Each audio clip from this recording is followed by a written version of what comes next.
హానోకే ఒకవేళ ఆగిపోయి ఉంటే ఈ లోక మరణాన్ని తాను చూడాలి.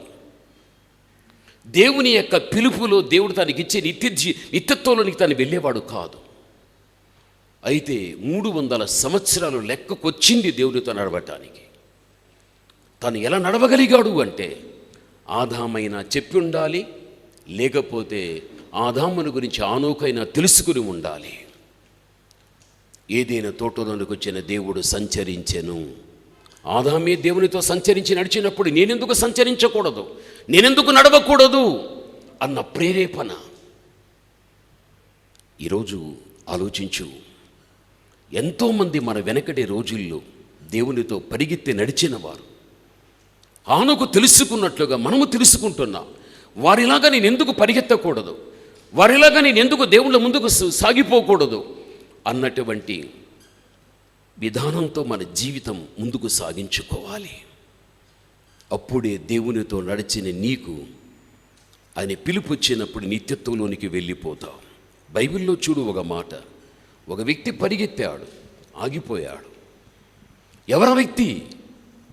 బైబిల్ వాక్యంలో చూస్తే మార్కు సువార్త 14వ అధ్యాయం 51-52 వచనాలు చదువుకుందాం.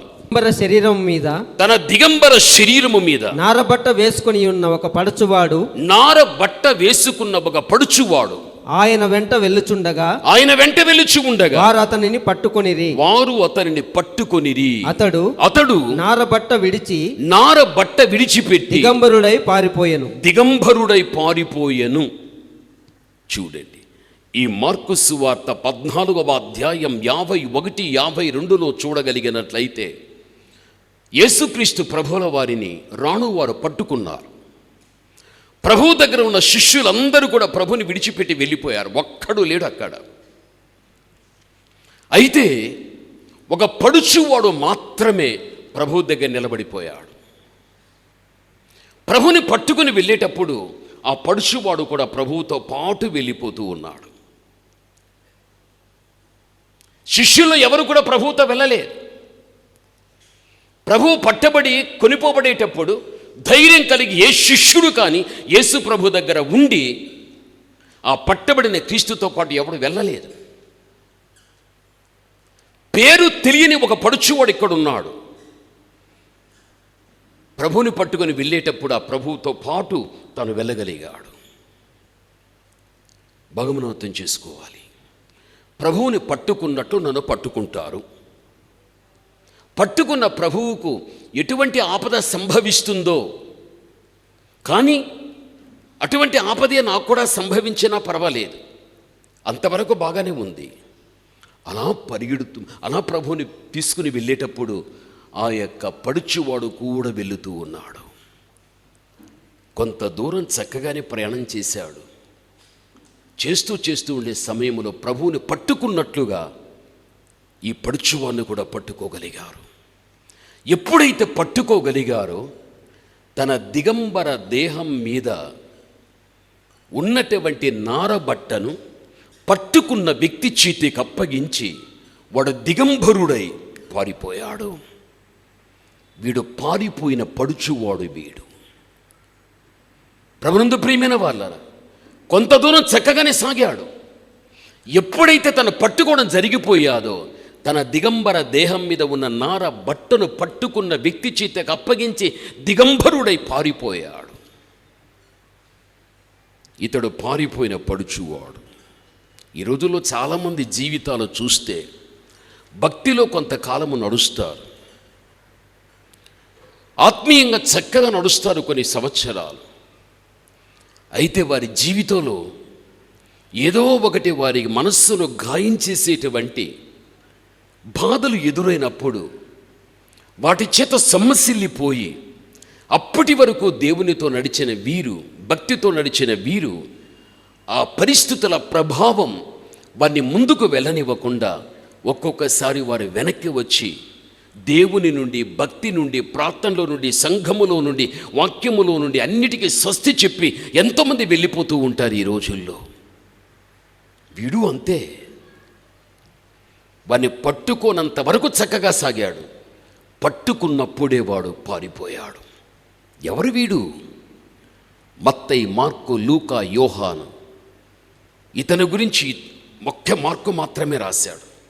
ఇంకా 3 సువార్తల్లో కనిపించదు. ఇక్కడ ఇతని గురించి వెతికితే ఎక్కడ కనబడ్డు. అంటే ఈ పడుచువాడు ఎవరో కాదు, మార్కే. తనను గురించి తానే రాసుకోగలిగాడు. ఈ పారిపోయిన పడుచువాడు మార్కే. మార్కు యొక్క జీవితంలో మనం చూస్తే మార్కుకున్న మరో మారు పేరు యోహాను. ఇతడు పౌలు బర్నబాతో కూడా కలిసి సేవలో వారితో కూడా సహకరించిన వ్యక్తి.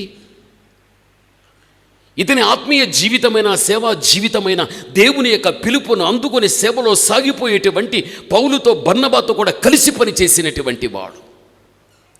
అటువంటి భక్తి కలిగిన వ్యక్తి, సేవా కార్యములలో సేవకులతో కలిసి సేవ చేసిన వ్యక్తి ఎప్పుడైతే ప్రభువుని పట్టుకున్నట్లుగా తనను పట్టుకోగలిగారో, నన్ను పట్టుకున్న తర్వాత పట్టబడిన నాకు ఎటువంటి ప్రమాదము ఉంటుందో అని ప్రమాదాన్ని గురించి ఆలోచించి ప్రమాదాన్ని తప్పించుకోవటానికి తను పరిగెడుతూ వెళ్ళిపోయాడే. కానీ నేను క్రీస్తుతోనే నడిచి క్రీస్తుకే ప్రమాదమైనా రాని, అదే ప్రమాదము నాకొచ్చినా రాని పర్వాలేదు, నేను ఆయనతోనే నడుస్తాను అనేటువంటి ఒక త్యాగం ఆ పడుచువానికి లేకపోయాది. ఈరోజు దేవుని బిడ్డలైన మన జీవితంలో కూడా మనుష్యుల నుండి కొన్ని పోరాటాలు ఉంటాయి, అపవాది నుండి కొన్ని పోరాటాలు మనకు ఉంటాయి. ఇవన్నీ మనకు ఎదురైనప్పుడు నా వలన కాదు ప్రభువా అని ఆ కారణాన్ని బట్టి ఎక్కడ కానీ నీ భక్తిలో నీ అడుగు వెనక్కి వేయద్దు. నువ్వు చేసేటువంటి స్వచ్ఛందమైనటువంటి సేవలో నీకెదురయ్యేటువంటి అనేకమైన శోధనలు బట్టి ఎక్కడ కానీ నా వలన కాదు ప్రభువా అని నీ అడుగును వెనక్కి వేయవద్దు. దేవుని యొక్క సెలవు లేకుండా ఒక సేవకునిలో కానీ, దేవుని సెలవు లేకుండా ఒక విశ్వాసిలో కానీ ఏదీ జరగదు. కాబట్టి నా పట్ల నీ యొక్క ఉన్నతమైన ఉద్దేశం ఏదైతే ఉందో ప్రభువా, అది నా పట్ల జరగని, అది మేలైనా కీడైనా అది ఏదైనా కానీ ప్రభువా, నేను నిన్ను వెంబడిస్తూనే ఉంటా తండ్రి. నేను నీతోనే తన్ని నడుస్తూ వస్తా ప్రభువా, నేను సాగిపోతూ ఉంటా ప్రభువా అని ఇటువంటి భావనతో మన జీవితాన్ని మనం ముందుకు నడిపించుకోవాలి. ఆనుకు నడిచాడు, అందుకే పరమునకు వెళ్ళిపోయాడు. దేవునితో నడిచేటువంటి నీ నడక ఆగిపోకూడదు. మనకందరికీ పరలోకం కావాలి. శాశ్వతంగా ఎవరు లోకంలో బ్రతకం, అస్సలు బ్రతకం. ఎంతోమంది నువ్వు జీవించే కాలములోనే ఎంతోమంది కాలగర్భములో కలిసిపోతూ ఉన్నారు. ఒకరోజు మనం కూడా ఈ కాలగర్భములో కలిసిపోతాం. ఈ కాలగర్భములో కలిసిపోవటానికి ముందుగానే దేవుడు మన కోసం ఆయన సిద్ధం చేసినటువంటి ఆ నిత్యత్వంలోనికి వెళ్ళాలి అంటే, ఈ భూమి మీద మనం ఎటువంటి జీవితము జీవించగలిగినట్లయితే ఆ నిత్యత్వంలోనికి వెళ్ళగలుగుతామనేటువంటి ఒక చక్కని అవగాహన కలిగి ఆ విధముగా నీవు జీవించడం నేర్చుకోగలిగితే అని పిలుపు ఎప్పుడైనా రాని నీకు భయం లేదు, నిత్యత్వంలోనికి నీ వెళ్ళిపోతావు. అయితే నామకార్థ క్రైస్తవులుగా మాత్రం మనం బ్రతకకూడదు. నిజమైన క్రైస్తవ బిడ్డలుగా మనం బ్రతకాలి. బైబిల్ అదే చెబుతూ ఉంది. బైబిల్ గ్రంథంలో మనం చూడగలిగితే బాగా అలిసిపోయి సొమ్మసిల్లిపోయిన ఒక వ్యక్తులు ఉంటున్నారు. మీరు గమనించండి. కయ్యను హేబేలును చంపేశాడు. హేబేలుకు బదులుగా దేవుడు షేతునిచ్చాడు. షేతు తర్వాత నోవహు వచ్చాడు. నోవహు తర్వాత అబ్రహాము వచ్చాడు. హాము తర్వాత అబ్రహాము వచ్చాడు. అబ్రహాము తర్వాత ఇస్సాకు తర్వాత యాకోబు. యాకోబు తర్వాత యోసేపు యొక్క తండ్రి ఇజ్రాయేలు. ప్రభునందు ప్రియమైన వాళ్ళ ఆ సంతతి 70 మంది. ఈ 70 మంది కూడా ఐగుప్తుకు వెళ్ళగలిగారు. కేవలం 70 మంది. ఆ 70 మందిగా ఐగుప్తీలకు వెళ్ళినటువంటి వీరి యొక్క సంతానాన్ని దేవుడు వృద్ధి చేస్తూ వచ్చాడు. ఆ వృద్ధి అవుతున్నటువంటి ఆ సంతతిలో దేవుడు మోషేను పుట్టించగలిగాడు. మోషేను పుట్టించాడు, మోషేని ఏర్పరచుకున్నాడు, దాస్యములో ఉన్న వారిని విడిపించాడు, వారికి నాయకునిగా పెట్టగలిగాడు. మోషే దీన్ని నడిపించయ్య వాగ్దాన భూమి వరకు అని.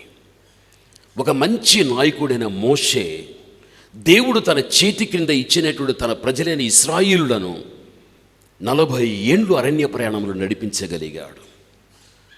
అయితే అలా తను నడుస్తూ వారందరినీ కూడా నడిపించగలిగాడు. అంటే మోషే ఎలా నడిచాడు, ఇశ్రాయేలు ప్రజలు ఎలా నడిచాడు? మోషే తనంతకు తను నడిచాడా? ప్రజలు తమంతకు తమ నడిచారా? లే. పగటి కాలమందు దేవుడి మేఘస్తంభం, రాత్రికాలమందు అగ్నిస్తంభములో దేవుడు దిగి వచ్చాడు. ఆయన నడిచాడు, మోషే నడిచాడు. మోషే చేతికిచ్చిన ప్రజలను కూడా నడవగలిగారు. అయితే ఇక్కడ మనం అర్థం చేసుకోవాలి, మోషే దేవుని దగ్గర ఒక ప్రార్థన చేశాడు. అది మోషే చేసిన ప్రార్థన అది చాలా తప్పు ప్రార్థన. మోషే చేసిన ప్రార్థన మంచిది కాదు, అది దేవుని దృష్టిలో. మోషే ఏ ప్రార్థన చేశాడో తెలుసా? నన్ను చంపేయి, నన్ను చంపేసేయి. 2 సార్లు మోషే దేవుణ్ణి అడిగాడు. ఎందుకు అంటే, ఈ ప్రజలు నేను గర్భం ధరించానా, నేను వీరిని కన్నానా, వీరికి పాలిచ్చి నేను పెంచానా, వీరి వల్ల నేను విసిగిపోతున్నా, నా వల్ల కాలేదు ఇది. దేవుడు తనకు అప్పగించినటువంటి పనిలో సొమ్మసిల్లిపోయినటువంటి మోషే, ఇక నేను బ్రతకను, నన్ను చంపేయి, నన్ను చంపేయి అని 2 సార్లు దేవుని దగ్గర ప్రార్థన చేశాడు. మోషేను దేవుడు ఏర్పరచుకున్నది, తన చేతికి దేవుడు పని ఇచ్చినది ఎందుకు అంటే, అతడు బ్రతికి దేవుడు అప్పగించిన పనికి న్యాయం చేయాలి. దేవుడు అప్పగించిన పనిలో తనకు వచ్చినటువంటి అనేకమైన అభ్యంతరముల వలన సొమ్మసిల్లిపోయి అలిసిపోయిన ఈ వ్యక్తి నా వలన కాదు, నన్ను చంపేయని 2 సార్లు అడిగాడు. ఏలియా కూడా అంతే, మరణాపేక్ష కలిగిన వాడై నాకు మరణమును దయచేసేయి. యోనా కూడా అంతే, నాకు మరణాన్ని దయచేయి. వీరంతా ప్రవక్తలే. అయితే మోషే ఎప్పుడైతే దేవుని దగ్గర చావును కోరుకోవడం జరిగిపోయాదో, దేవుడు ఒక మాట చెప్పాడు. ఏం చెప్పాడో తెలుసా? మోషే, నీ వల్ల కాదు అంటున్నావు కదా, 70 మందిని ఏర్పరచు. నీలో ఉన్న ఆత్మ పాళ్లలో ఆ 70 మందికి నేను ఇచ్చేస్తాను. దేవుడు మోషేకి ఇచ్చిన ఒక హెచ్చరిక అది. ఇక్కడ మోషే ఎంత నష్టపోయాడో తెలుసా? మోషేలో ఉన్నట్టు ఆత్మ పాళ్లలో 70 మందికి ఇచ్చేస్తే ఇంకా మోషేకు ఉండేది 30% అంతే. ఎంత నష్టపోయాడు! 70 మంది సంఖ్య పెరిగారు, ఆత్మ పెరగలేదు. ఆత్మ పెరగలేదు. సంఖ్య పెరిగింది 70 మంది, ఆత్మ పెరగలేదు. మోషే, నీలో ఉన్న ఆత్మ పాళ్లలో నేను ఆ 70 మందికి నేను ఇవ్వగలుగుతా. ఇక మిగిలిపోయింది 30 100లో. జీవితంలో సేవకులమైన మనమైన, లేక కృపావరము కలిగినటువంటి విశ్వాసులని మీరైనా, ఆయన ఇచ్చిన కృపావరాన్ని, ఆయన మనకిచ్చినటువంటి పనితనం ఏదైతే ఉందో దానిలో మోషేలాగా మన వలన కాదు, అలిసిపోయామని మనం అనుకుంటే, ఇక మన వలన కాదని మన అసమర్థతను మనము దేవునికి తెలియపరిచినప్పుడు, దేవుడి నీకిచ్చిన కృపావరం ఏదైతే ఉందో దాన్ని తీసి ఇంకొకరికి దేవుడిచ్చేస్తాడు. మోషే జీవితంలో అదే జరిగిపోయాది. దేవుని బిడ్డలైన మన జీవితంలో ఎక్కడ కానీ అలసట వచ్చిన, సమస్యల్లిపోయిన, మనం అలయుగొట్టేవి ఎన్ని వచ్చినా మనం అలిసిపోకుండా పౌలు చెప్పినట్లు నా పరుగు నేనేం చేశాను, తుదముట్టించి తిని. పౌలు వలె మన జీవితం అంతా చక్కగా ముందుకు వెళ్ళిపోవాలి. దేవుని యొక్క కుమార్తెగా, దేవుని కుమారుడుగా ఈ యొక్క ప్రారంభపు యొక్క కూడికలో దేవుడు నీకు ఇచ్చిన హెచ్చరిక ఏమిటి అంటే, ఆనుకులాగా నీవు నడవగలిగితే ఆనుకుని తీసుకున్నట్లు ఏదో ఒక రోజు నేను తీసుకుంటాడు.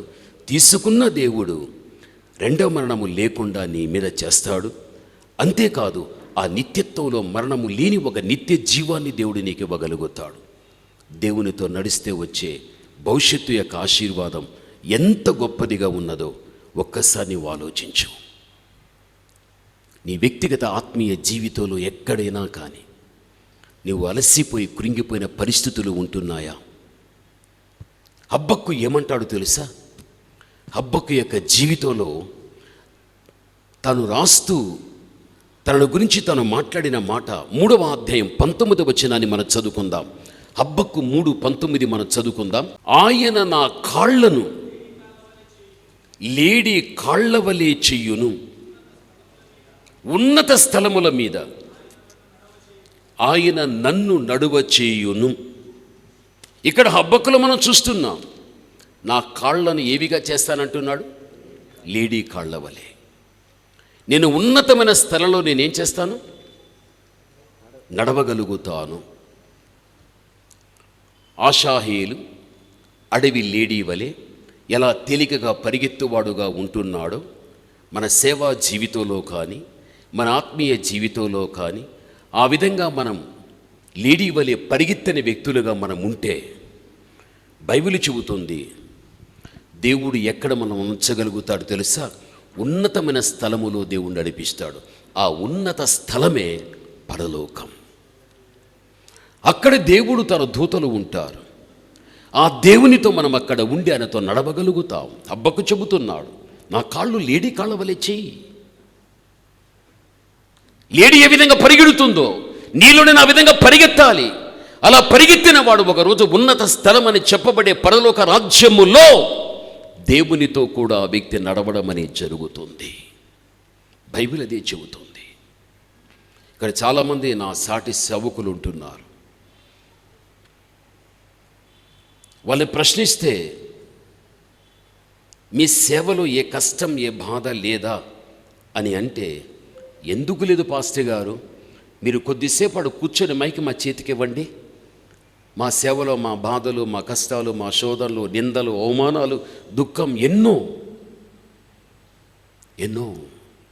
అయితే ఇంతవరకు కూడా దేవుని యొక్క కృప వారి మీద ఉంది కాబట్టే వాటన్నిటిని కూడా దాటుకుంటూ ఈ రోజున ఈ పరిస్థితుల్లో ఉంటున్నారు. అంటే అది దేవాతి దేవుని యొక్క కృప, దేవుని యొక్క కృప. నీ భక్తి విషయంలో కూడా అంతే. దేనికి నువ్వు భయపడవద్దు, దేనికి నువ్వు వెరచవద్దు. దేవుని ఒకటి అడుగు, ప్రభు అబ్బకు అడుగుతున్నాడు కదా, ఏమని? నా కాళ్లను లేడీ కాళ్ల వలె చేయి.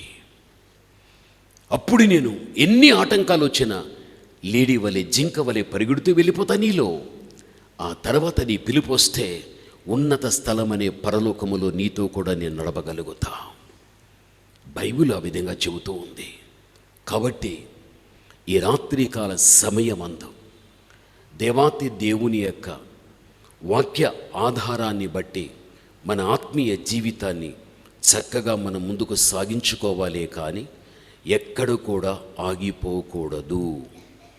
నీ ప్రార్థనలో వెనుకబడద్దు, వాక్య ధ్యానములో వెనుకపడవద్దు, సువార్త ప్రకటించడములో వెనుకబడవద్దు, ఆత్మల యొక్క భారములో వెనుకపడవద్దు, నీ భక్తి విషయంలో వెనుకబడవద్దు. అన్నిటిలో కూడా ముందడుగు వేస్తూ పరిగెడుతూనే వెళ్ళిపోవాలి. గలతీలో ఏమంటాడు? చివరిగా ఒక్క మాట గలతీలో మనం చూచినప్పుడు అక్కడ వారిని గురించి చెప్పబడిన మాట మనం ఆలోచిస్తే 5వ అధ్యాయం 7వ వచనాన్ని చదువుకుందాం. మీరు బాగుగా పరిగెత్తుచు ఉంటిరి, సత్యానికి విధేయులు కాకుండా మిమ్మును ఎవడు అడ్డగించగలిగాడు? చూడండి, గలతీ సంఘ విషయంలో మనం చూస్తూ ఉంటున్నాం. గలతీ సంఘస్థులారా, మీరు బాగుగా ఏం చేస్తూ ఉంటిరి? పరిగెడుచు ఉంటిరి. అయితే సత్యమునకు ఎక్కడ కానీ మీరు విధేయులు కాకుండా ఎవడు మిమ్మల్ని అడ్డగించగలిగాడు? ఎందుకు మీరు అవిధేయులు కాగలిగారు? మీరెందుకు విధేయత చూపించలేదు? ఒకప్పుడు చక్కగా మీరు పరిగెడుతూ ఉంటుంది, ఇప్పుడు మీరు ఎందుకు పరిగెత్తలేదు? అనేక మంది జీవితాలు కూడా అంతే. వారి ప్రారంభపు యొక్క ఆత్మీయ జీవితాల్లో మనం చూస్తే గంభీరంగా సాక్ష్యాలు చెబుతారు, ప్రభువుని గురించి గొప్పగా చెప్పగలుగుతారు, తాము చేసే ప్రతి పనిని కూడా గొప్పగా చెప్పుకోగలుగుతారు. కొంతకాలమైన తర్వాత చల్లబడిపోతారు. ఆ ప్రారంభంలో ఉన్నటువంటి పరిస్థితి కొద్ది రోజులైన తర్వాత మళ్ళీ వారికి ఎక్కడ కానీ వారి జీవితంలో చూడలేం. పౌలు అంటున్నాడు, మీరు చెప్పినటువంటి మాట ఏమయ్యాది? బాగుగా పరిగెత్తేటప్పుడు కళ్ళు కూడా దేవునికిచ్చి దేవుని కోసం గుడ్డివారుగైనా మేము బతుకుతాం. అయితే వారు మళ్ళీ వెనకబడిపోయిన తర్వాత వారి జీవితంలో దేవుని కోసం ఏది తన దేహములో మేము నష్టపరుచుకుని అందులుగా ఆయన మేము జీవించగలుగుతామన్నది వెనుకబడిపోయిన తర్వాత అటువంటి సాక్ష్యాలు వినబడలేదు, కనబడలేదు. గలతీ సంఘంలో వారి వెనక్కి లాగింది ఏంది? ధర్మశాస్త్రం వెనక్కి లాగేసింది. వారి వెనక్కి లాగింది ఇది శరీర సంబంధమైన కార్యాలు వారిని వెనక్కి లాగేశాయి. బాగుగా పరిగెత్తేటప్పుడు క్రీస్తు ప్రభుల వారి యొక్క కాడి కింద బ్రతికిన వారి వీరు ఎప్పుడైతే క్రీస్తు ప్రభు చేతికి నుంచి తప్పించుకుని మళ్ళీ వారు ధర్మశాస్త్రం కిందికి వెళ్ళిపోయారు. క్రీస్తు వద్దు మాకు ఆత్మీయ జీవితం వద్దు మాకు, తిరిగి మేము శరీర సంబంధంగా జీవించగలుగుతాం. ధర్మశాస్త్రం కిందికి వెళ్ళిపోయారు, శరీరీతిగా జీవించడానికి వెళ్ళిపోయారు. ఎప్పుడు వెళ్ళిపోయారో బాగుగా పరిగెత్తేటోడు వారు ఆత్మీయ జీవిత పందెపు రంగంలో నిలిచిపోయి వెనక్కబడిపోయారు. వారిని చూచి పౌలు అంటున్నాడు కదా, గలతీ సంఘస్థులారా, మీలో క్రీస్తు ప్రభు యొక్క స్వారూప్యం మళ్ళీ మీలో వచ్చేంత వరకు కూడా మీ విషయమై నేనేం చేస్తాను? ప్రసవ వేదన నేను పడుతాను, ప్రసవ వేదన పడుతాను. దేవుని బిడ్డలైన మన జీవితంలో నువ్వు బాగా పరిగెడుతున్నావా? హానోకులాగా నువ్వు నడుస్తున్నావా? చక్కగా నీ సేవా కార్యాలు ముందుకు వెళ్ళిపోతున్నావా? ఆటంకాలకు భయపడవద్దు, అభ్యంతరాలకు భయపడవద్దు, నిన్ను అలయగొట్టే వాటికి భయపడవద్దు, నిన్ను కృంగదీసేటువంటి వాడికి భయపడవద్దు. గమనించాలి, నా కుమార్తె అలసిపోయి, నా కుమారుడు అలసిపోయే ఆటంకాలు ఎన్ని వచ్చినా అందులోనే నా బిడ్డలు ఆ బాధలు అనుభవిస్తూనే భక్తిని సేవను కాపాడుకుంటూ ముందుకు వెళుతున్నారని నీ మీద రెండవ మరణం పాలించకుండా హానోకు దేవుడు పిలిపించినప్పుడు నీకును అటువంటి పిలుపుని ఇచ్చి ఆ నిత్యత్వంలోనికి దేవుడు తీసుకోగలుగుతాడు.